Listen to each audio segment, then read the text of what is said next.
The wind at midnight always tasted like iron and cold ozone, but up on the roof of the Miller House building, it felt like a physical weight pressing against Logan's chest. 3 feet away, Avery was sitting on the edge of the concrete ledge, her legs dangling over a 5-story drop into the neon-blurred grid of the city. She was wearing his oversized denim jacket, the one with the frayed cuffs she always stole when it rained, and her eyes were fixed on the steady, pulsing red light of a radio tower a mile away. Logan stayed back, his hands jammed deep into his pockets to hide the tremor in his fingers. For 7 years, they had a rhythm.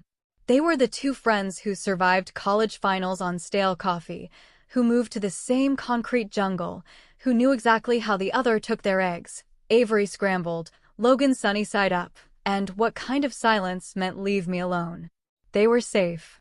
They were anchors. But tonight, the anchor was dragging them both under.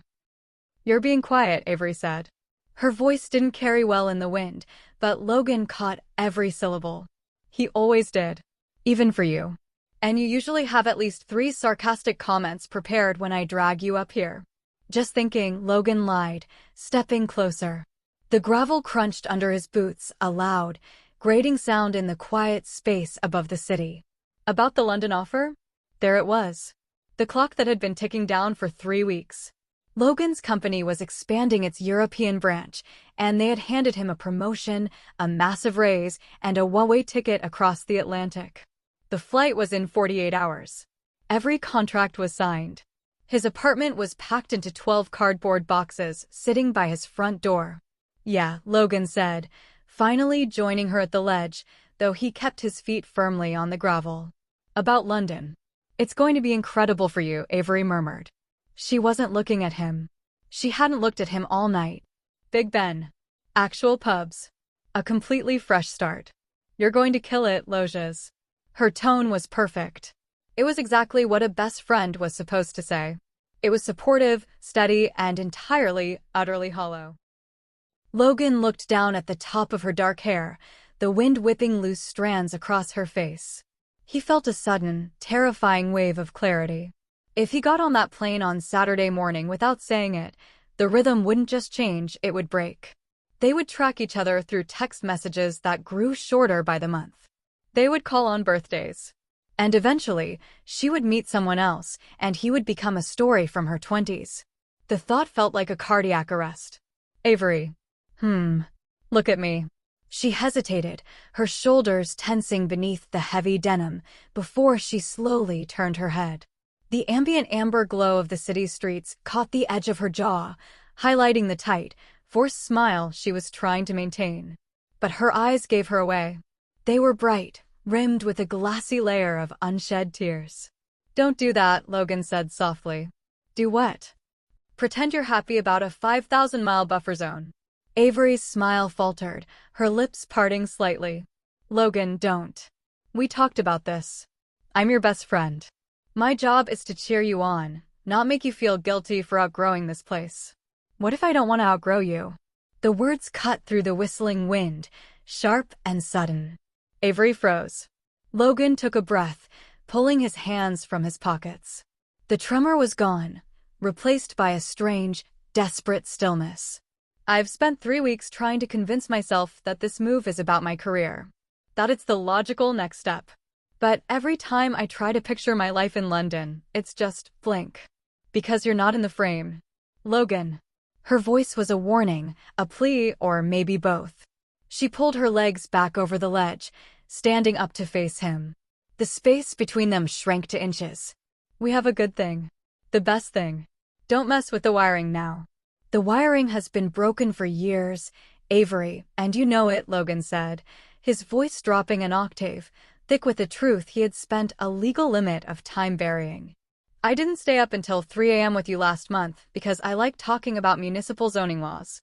I didn't drive 3 hours in a blizzard to pick you up from that terrible airport because I'm just a really nice guy. I did it because I am completely, desperately in love with you. And I have been since the day we met." The silence that followed was heavy, almost suffocating. A siren wailed far below, a distant reminder of a world that was still moving, even though Logan's had completely stopped. Avery stared at him, her chest rising and falling rapidly. A single tear finally broke free, tracing a clean path through the dust on her cheek.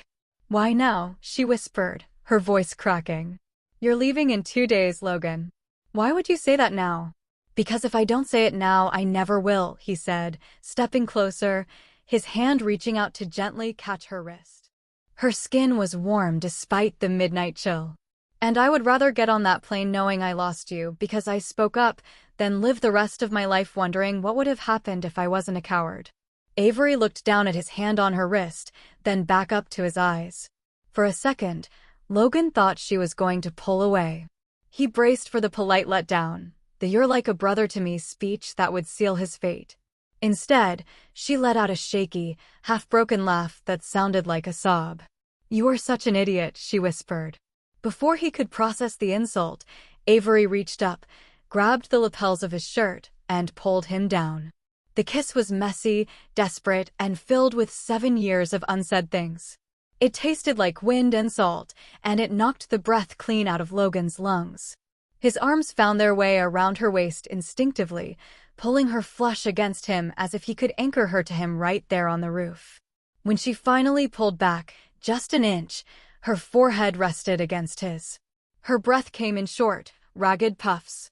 "I've been terrified of losing you to someone else since sophomore year," she confessed, her hands still gripping his shirt as if he might evaporate. "I didn't say anything because I thought I was the only one. And then you got London, and I thought I'd missed my chance forever." Logan looked at her, his heart hammering a frantic, joyous rhythm against his ribs. The city below them didn't look like a neon blur anymore. It looked like a beginning. "So," Avery said, her thumbs tracing the line of his jaw. "What happens now?"